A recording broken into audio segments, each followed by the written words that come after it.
A week ago, 51 people died in Listvyazhnaya Mine in Russia, 46 miners and 5 rescuers.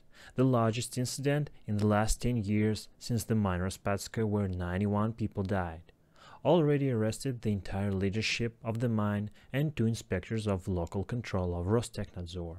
The mine managers are accused in violation of safety standards. They have given the order to seal the sensor.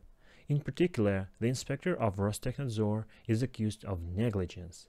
And the important moment, all the dead bodies have not been studied yet. The emergency section of the mine has not yet been dismantled. Putin says at the meeting, "We will not accuse anyone indiscriminately."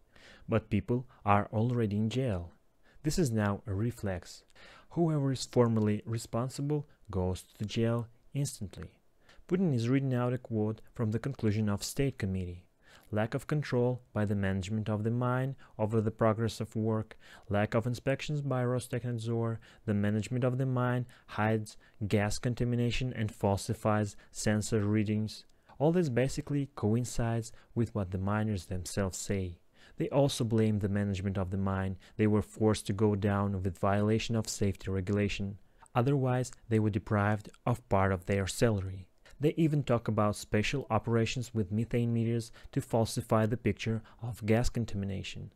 When the miner was headed to the mine, he was asked to which specific mine he's going, and managers gave him the gas meter with seal detector if he goes to the mine with big concentration of methane. Vladimir Putin is angry. He knocks on the table with his hand, and everybody knows that. This was the main news of that day. This is so ridiculous. Man who is president of this country for more than 20 years is outraged of this. He is the main reason of everything bad that happens in this country.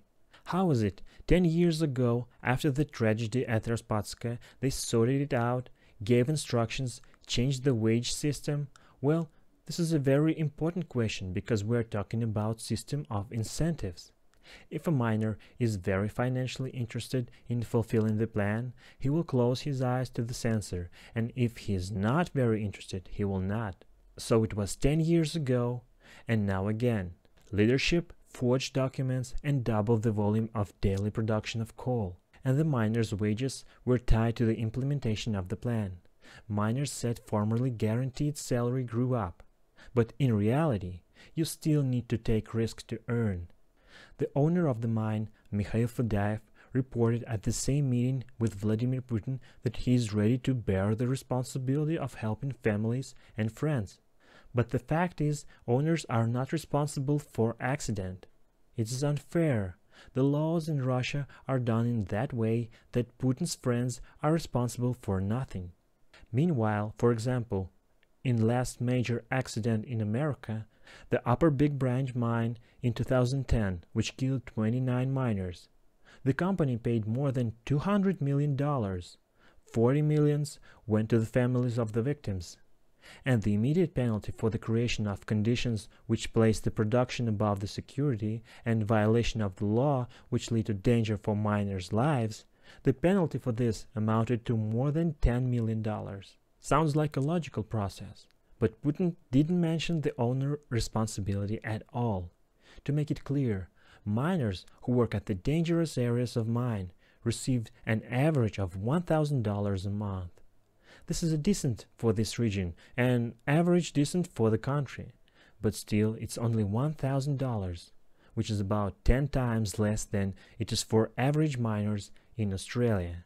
But a technician supervisor inspector who checks safety standards in the mine earn less than $500, and Putin can give 30 instructions, well, as after previous incident he could give 300 instructions, but it's unlikely that it would change the fact that with that amount of salary, a miner is more likely to risk his life, and the inspector is more likely to work very bad. Well, simply because that's how life works. Poverty always goes hand in hand with danger and risks. The more difficult it will be for the state to enforce the rules aimed at minimizing risks. So Putin, who has marked himself for many more years of power, apparently hits the table with his fist for not the last time. Press the like button, subscribe for more, and donate to the development of the channel, link down below. This was Alex Gray, and goodbye.